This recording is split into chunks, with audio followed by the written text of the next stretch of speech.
You're making a 100-year-old decision when you're cutting a tree. What's up, guys? Welcome back to the channel, and if you're new, I talk about forestry, how deer hunting and forestry work together, and try and help you as a landowner or potential landowner knowing how to manage your forest. So today we're going to go into some of the top mistakes I see landowners make when they go to sell their trees. The top mistake I see people make is not getting a consultant or a forester in to help them sell their trees. They think this is something they can do themselves, but it should not be done by yourself if you do not understand the industry or if you've never dealt with trees. So just as you wouldn't take your car and try and work on it yourself, or you don't do your own taxes generally, or you don't go and sell your own home, this is something that you should leave to a professional to help you do.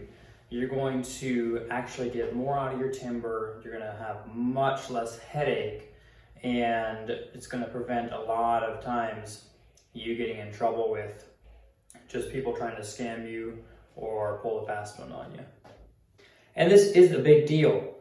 Many of these trees have been there for 100 years. You're making a 100-year-old decision when you're cutting a tree. Make sure you are cutting the right trees and not cutting down trees that should still stay there, that should, be left, or, then leaving trees that should actually be cut down. So make sure you get a professional to help you with this.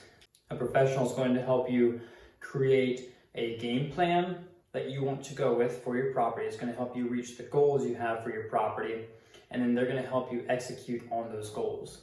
The second thing I see happen a lot is landowners do not educate themselves. Now, if you're watching this video, hopefully that's a step in that direction, but many people do not take the time to actually educate themselves about their trees, about what to do with their trees, how to manage their woods, and just kind of, like I said previously, just kind of take a stab in the dark at it.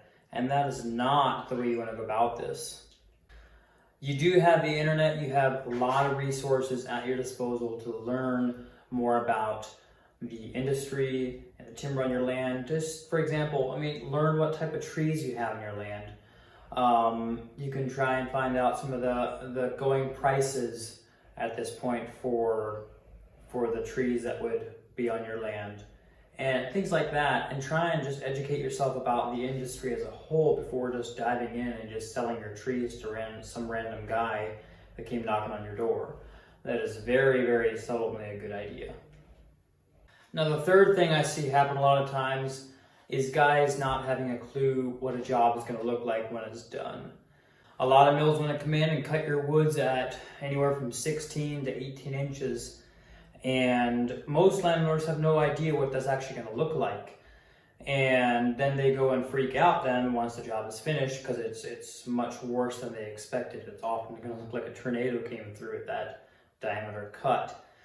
Generally speaking, a select cut is going to help the visuals of your property far more than a straight small diameter cut. This is not always what you necessarily want to do. Sometimes you do need to do something that it might look a little worse, but in the long run, it's going to be better for your property.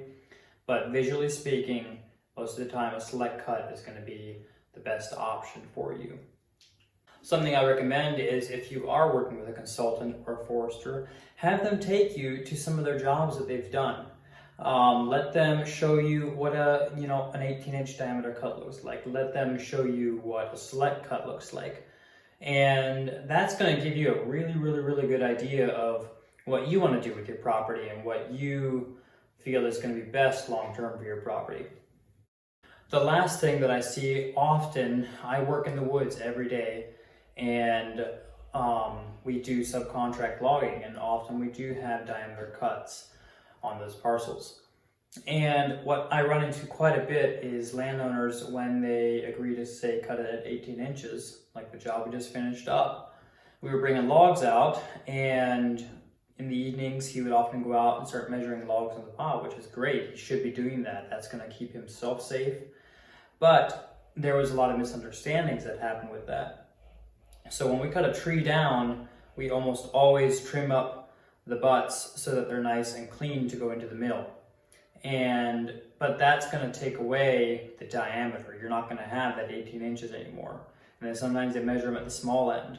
So if you are cutting the woods at say 20 inches, very few of the logs on the pile are actually going to measure 20 inches. And that's due to cutting off all the flares from the roots that go into the ground. And that also comes from measuring the wrong end of the tree. So thanks for watching, guys. If you have any questions, any comments you want to leave, let me know. If you have a topic idea for a video, drop it down in the comment section below. Hit that like button and subscribe, guys. Thanks.